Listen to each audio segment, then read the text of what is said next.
And now, the news from our London studios.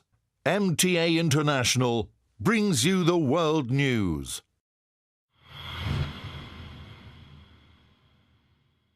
Assalamu alaikum and welcome to a World News special featuring an interview given by the world head of the Ahmadiyya Muslim Jamaat, Hazrat Mirza Masroor Ahmad, to the Canadian Broadcasting Corporation's national correspondent Carolyn Dunn. The interview was conducted on the 24th of May in Calgary, Canada, during Hazrat Khalifatul Masih V's historic tour of North America. MTA News is very pleased to be able to exclusively bring to you the interview in its entirety, courtesy of CBC. Could you tell me what your, since I'm afraid I wasn't in there for your, for your message in the mosque, tell me what it was, what you were telling the people here in Calgary.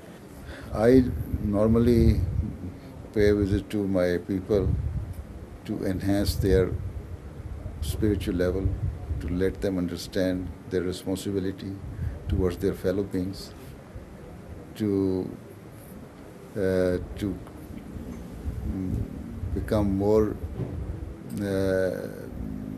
humble, to become more honest, to become more law-abiding, to become more helpful to the needy people.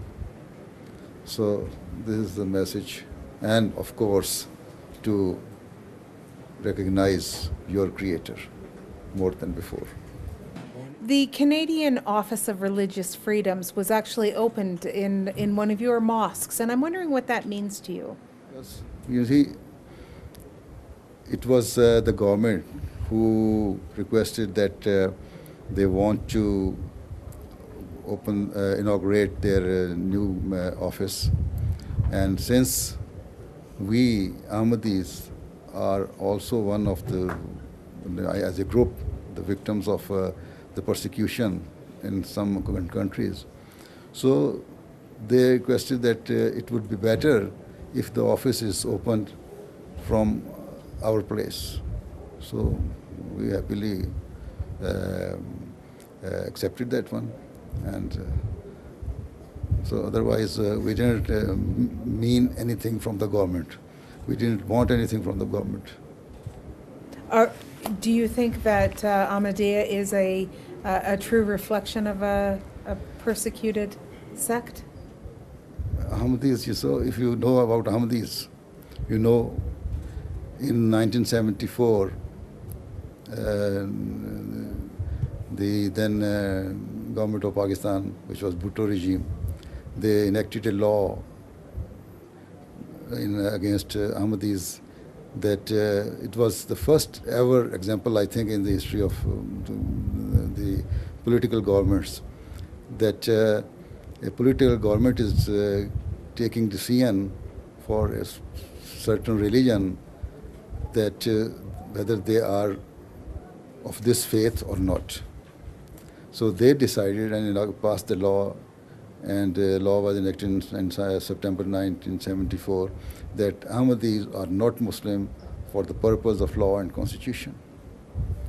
And later on, when Bhutto was overthrown by Ziaul Haq, he also appeased the mullahs. To appease the mullahs, he further reinforced that law by implementing it, that you cannot name yourself as Muslim, name himself. You cannot practice what you want to do. So even this is why the head of the Ahmadiyya community, my predecessor, had to migrate from Pakistan because he could not practice, preach, or even profess his religion, or to train his own people by using Islamic terminology and Islamic teaching. If I can go back on something you told me about the prophecy that Muslims will be here by name and not by practice. Is that what is happening right now, do you think? You see, you can see everywhere. Quran says that you should promote peace. And there are so many verses in the Quran which say this. The Quran says the leaders should properly look after their people, the public. Quran says that give due rights to poor. And in all these Muslim countries, do you think or do you see any of these things is happening? No. Even rights of the people are being denied in Pakistan as we are being persecuted. In Malaysia, in Indonesia, in Syria, in Egypt, and so many other countries. So they are not practicing Muslim now. They are, although they claim that they are Muslim and they are doing according to the teachings of Islam, but they are, I can say, is misconstruing the true teachings of Islam. For people in Canada looking at their news page and at their news feed on Twitter and social media and such, it is literally full of incidents that are even closer to home. Well, from Niger to the Boston Marathon bombing to a threat on the Via Rail train to the horrible murder of a soldier just a few days ago. All done in the name of your religion, purportedly. This is what I was saying. This is why the reformer was to come, and he has come. This is what we claim. He said that he has come for two main purposes: to let the people understand the responsibilities he owed to his Creator. A person owes to his Creator. Secondly, make the people understand the responsibility they owe to each other. So he says that person has two rights. One, the right of God, the Creator, and the second is the right of the people. So you have to discharge these two rights. So if you are not doing it, that means you are not following the true teachings of Islam. But not doing what? What in modern day 2013 needs to be done to stop that kind of violence? This is what we have been trying all the time. If you listen to my addresses, to my speeches, I have been always talking about the peace and how to create peace, not only to the Western nations, but to the Muslim leaders, to the Muslim people. I have been reminding them all the time what is your true teaching and what you are doing. Is that enough, going around and preaching peace? This we can only do up to which extent we can, right?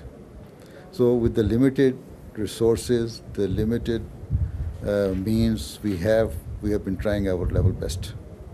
Security agencies say that they are changing their tactics, that they are doing different kind of tracking and basically trying to do predictive analysis about who is a threat and who is going to launch one of these do-it-yourself or homegrown attacks.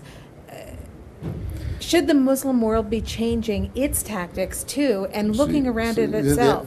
There are some few Muslim groups who are doing all these things in the name of Islam. Even what happened just 2 days ago in the UK, in London, a soldier was killed. Muslim Council has very forcefully rejected that action. They say it is all wrong and we condemn it. So they have done well. But even then, I can say within the Muslim Council, there are some people who will be in favor of this action.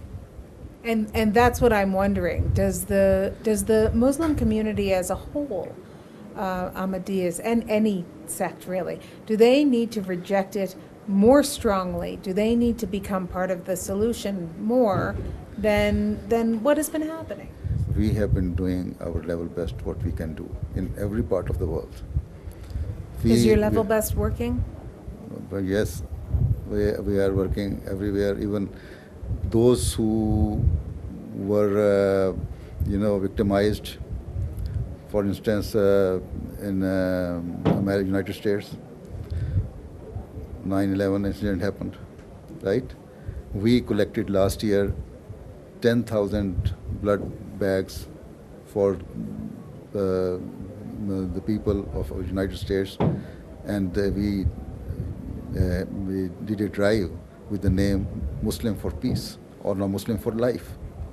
And this year we intend to collect 25,000 bags of blood, and our youngs and our community members, and even though others also, are coming to take part in it. And this Muslim for Life is a big drive in the United States and is being appreciated everywhere in the United States. And the people know, if you go to UK, United Kingdom, there they know what Jamaat Ahmadiyya community is doing for creating the peace in the society. And we are giving a huge sum of amount to so many charities, local charities. And just recently, our youth organized a marathon in one of the town in United Kingdom, just near London. And there we collected almost, our target is £300,000. And the mayor was there, and they praised our effort, and everybody liked it.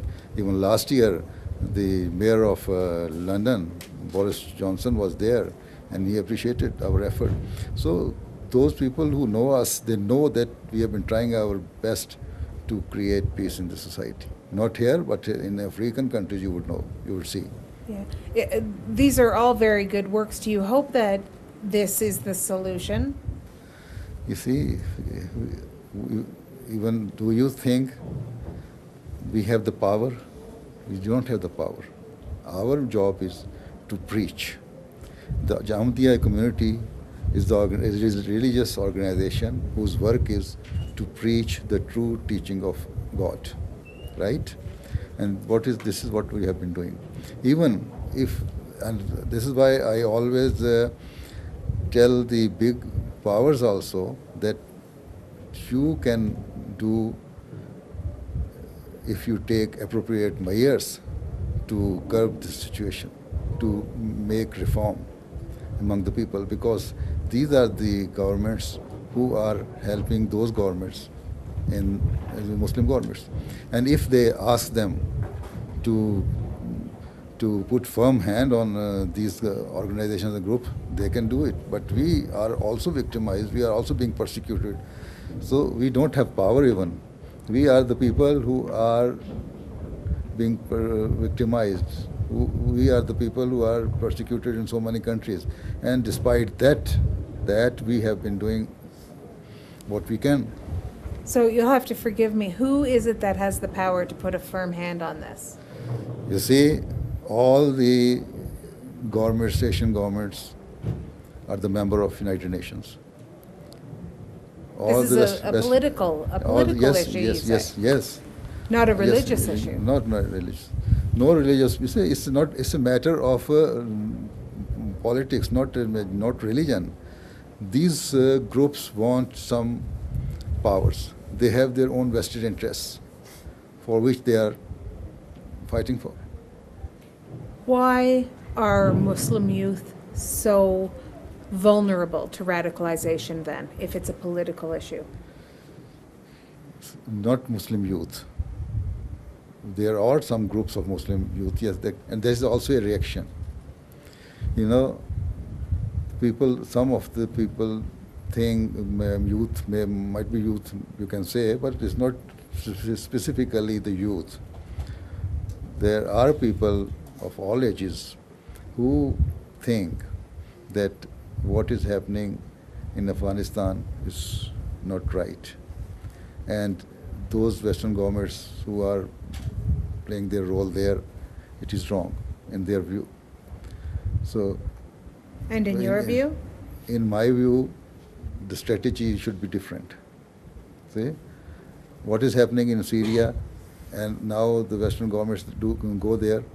In my view, it is wrong, and I agree with the Israeli president who said that UN forces should go there, but the forces should comprise of the Arab people, not the Western people, so that the neighboring countries can and should take measures against that country, or should help the people of that region. Is there any role to play in mosques, in families, to stop the exporting of violence? You see, our approach is up to our mosques. If you have listened to my sermon, we have been trying everywhere in the world. Even, I can just tell you one incident. In Ghana, we have very big community there.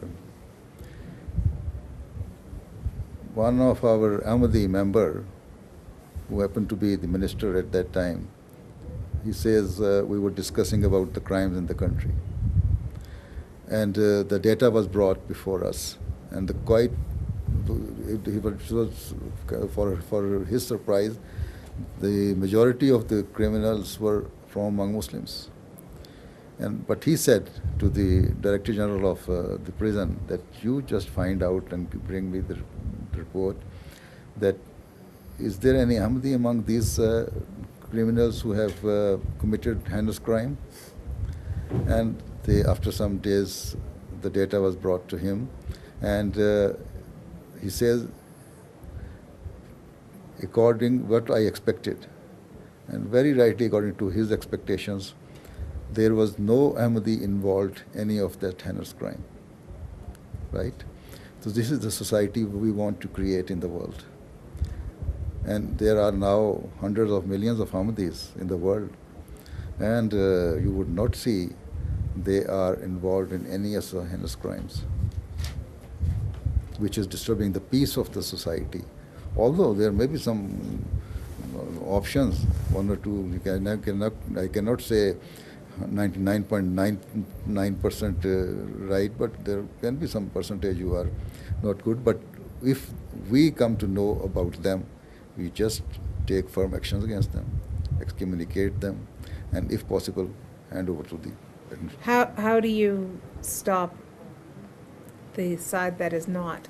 I understand what you are doing. I understand that you have a peaceful message.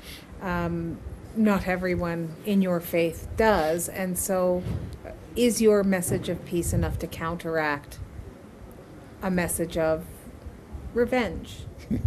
You see, yeah, if it is not enough, we should just leave it? No. Our aim is, our objective is to reform the world. So if not this generation, next generation, we are not going to give up our, this approach. This is the Right. path. Yes, we have taken the path, we have been given this path in our teachings in the Holy Quran, and the reformer, the founder of Islam, and the founder of Ahmadiyya community. And really, that one person who claimed almost 125 years ago was a single man. The condition of the world at that time was also, according to those conditions, was the same. But when he passed away, he was almost 500,000, right? And after his demise, 105 years have passed. And now we are in hundreds of thousands. See? Even millions, very many millions. But you see, this is how we are trying to change the world. At least I can say 100 or 50 million, 160 million people are now, they call themselves Muslims, but are against all these type of brutalities, atrocities being committed by those so-called religious groups. I think our time is up. So, Your Holiness, I thank you very much for your time. It was very interesting. I wish we had double the time so I could keep asking you those questions. Yes. So you try to find out something different from me, but my answer is the same.